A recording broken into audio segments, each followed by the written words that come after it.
Chico, no general practitioners or pediatricians are taking new patients. My allergist just announced she's retiring. There are no other allergists in the area taking patients. What can the Congress do to help states, local areas, fix the doctor and nurse shortage that we're experiencing in Northern California, for sure, in your district, but also in other districts in the United States? Well, a very short answer is make doctoring fun again. I mean, with the onerous regulations that people have been in the medical industry have had dumped upon them with coding and all the different paperwork they have to keep track of on, instead of talking to the patient, they're looking down at a piece of paper the whole time.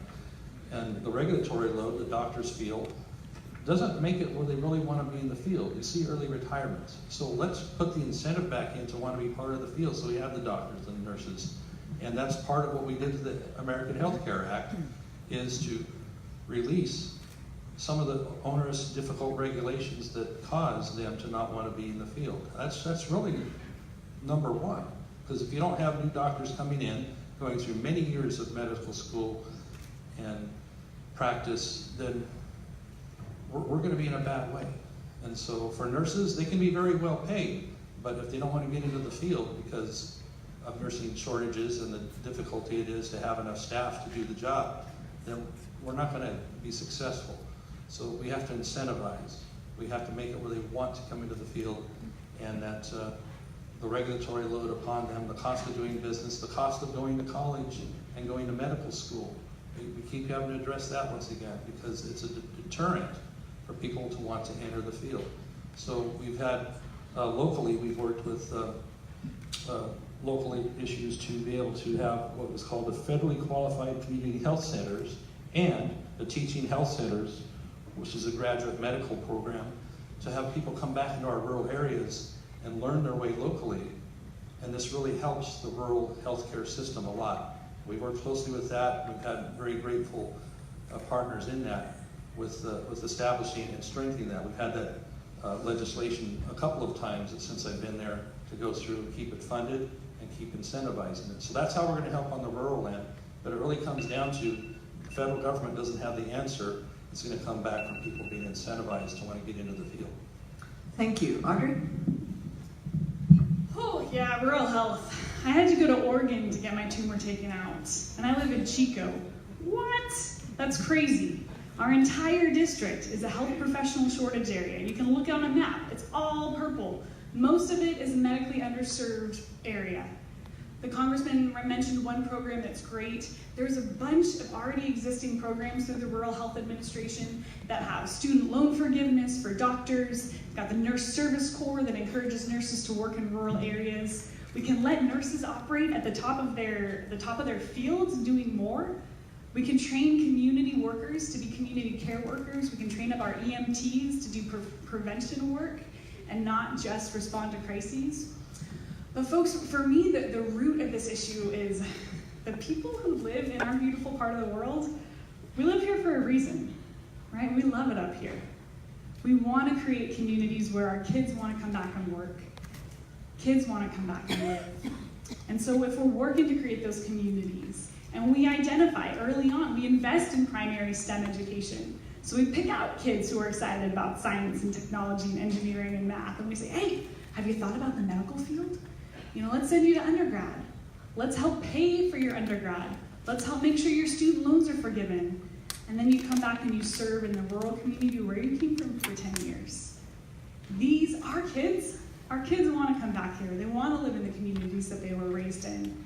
If we're working to make these communities safe and vibrant communities, and we're identifying them and investing in them early, those are the kind of things that are going to, in the long term, help us make sure that we're not a health professional shortage area.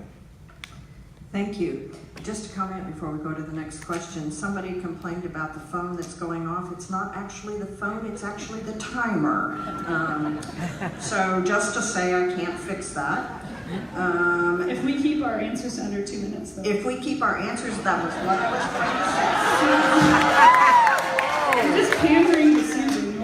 If we can keep our answers under 2 minutes, we do not have to hear the timer go off. All right, on that. The next question, still a little bit about the medical field. and this probably is a U.S. issue all over the United States. What do you think can be done by the government to make drugs more affordable? And I speak as an older person who was prescribed a drug that was $1,000 a month after my Medicare paid. You know, I mean, oh my goodness. Well, the answer to this one for me is pretty short and sweet. We have to elect a new generation of leaders to Congress who aren't bought and paid for by insurance companies and that aren't bought and paid for by big insurance and by pharma. Folks, as long as the people who represent us care more about the profits of those companies than they do about the regular, everyday Americans who are living in our districts, we're going to see EpiPens that cost $600. We're going to see my acne medication that costs $200. I only bought it once. But this is, folks, we have to get a new generation of leaders who refuse to be bought and paid for. And then we have to allow Medicare to negotiate with them. This has got to be a top priority. Drug costs are increasing exponentially every year, and you, the people in this room, are feeling the brunt of that. Thank you, Doug. Part of the problem is the cost of bringing a drug to market. For some of the really high-tech, amazing drugs that we do have, it might take $1 billion to $1.5 billion for the research, for the time, the 10 to 12 years to get through an FDA process to get that amazing heart medicine or whatever the type might be to market. And then, how many of you watch the news and you see one ad for a drug where they talk about the drug for about 10 seconds and they spend the next 80 seconds talking about all the ways it's going to kill you? Yeah. Now, I can't stand watching or even listening to those ads. So maybe less ads might be one thing, or at least don't have to have the lawyers have to do all that disclaimer, because you know what, at the end of the day, you and the doctor are going to decide anyhow. You don't need a commercial to tell you if you take this drug or not. But that said, FDA makes it very difficult to bring one to market. And then we have other countries getting away scot-free, riding the backs of our patents in this country. The patent is very valuable on when that drug has come to market, gone through all that rigorous process to get there, and yet other countries can sell it for a few bucks versus what we have to pay here. Those other countries, we need to set up a process where they have to pay a bigger proportionate share to enjoy the same things that are innovated here. In California, there's a large industry in Southern California that innovates this. And that way, we can have the affordability that people want and deserve to have these amazing chemicals brought forth so they can use them in order to stay alive, to stay in less pain, or just to live ordinary lives. And so the process really means, on the regulatory side, the cost of bringing the drugs to market and have other countries not be able to get off getting them so cheap just because they have regulations that say, well, we import these American drugs, we're going to tell you how much you can charge for them. Thank you. Watch that timer. So the next question is almost on the same lines, but slightly different. One of the groups in the United States that is most faced with poverty is older adults. And so I'll define older adults as those people 62 years and older. How are we going to manage our Social Security system, our Medicare system, so that we can take care of those people who have put a lot of money into the system as well? Well, the cornerstone of that is first, we don't touch Social Security for people that are already in the system or near it. But we do have to be very sober about how it's going to be sustainable long term. We see that in not that many years from now, it's going to go upside down with the number of people that are paying into it versus those that are drawing from it. It's going to be in a bad way. And so we have to determine that the benefit is sustainable long term so that people that are counting on it will not find themselves having the rug pulled out from under them that are already in the system. But it also means that people, the younger generation, they don't have any faith that the Social Security system is going to be there for them when it's their turn. And so what options should they have? Should they have an option to be able to go their own direction with investing in their own 401ks. You know, there's other entities that are already exempt from being in the Social Security system. Maybe there should be a broader one. But still, we have to keep maintaining the flow there so that those that are in it and are counting on it aren't left short.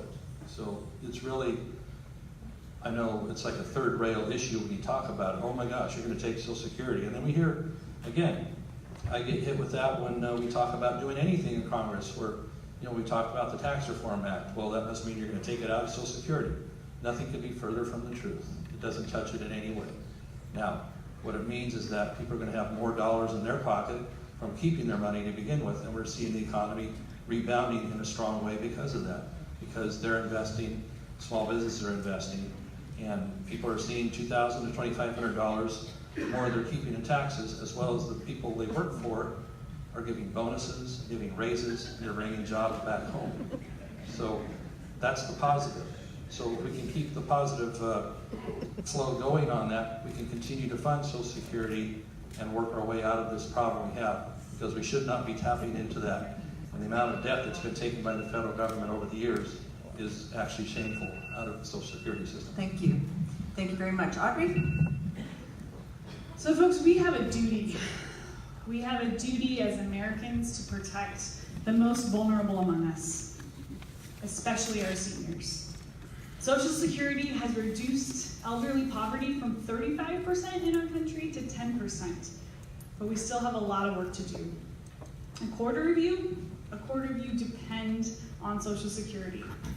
Currently under the system right now, it'll be solvent for until 2037. And that, as the Congressman mentioned, concerns me as a young person, right? There has to be something we can do. And guess what there is? The wealthiest 1% are not paying their fair share into the Social Security system. And if we raise the cap, if we eliminate the cap on Social Security, the studies have shown that it will be solvent for a long time. But besides just that, folks, our Social Security Administration, their budgets have been under attack. Right here up the road in Reading, the office right there has 14 empty desks. In the past 5 years, we've lost 4,000 people who work for the Social Security Department, administration. And what that means for you, the people with white hair in this room, that means it's harder for you to get your benefits. It's hard to calculate. You shouldn't have to go online to figure out your benefits. This is life or death for you.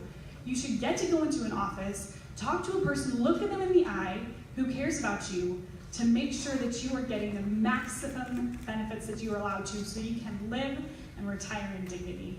I will fight for Social Security, and that is a promise. Thank you, Audrey.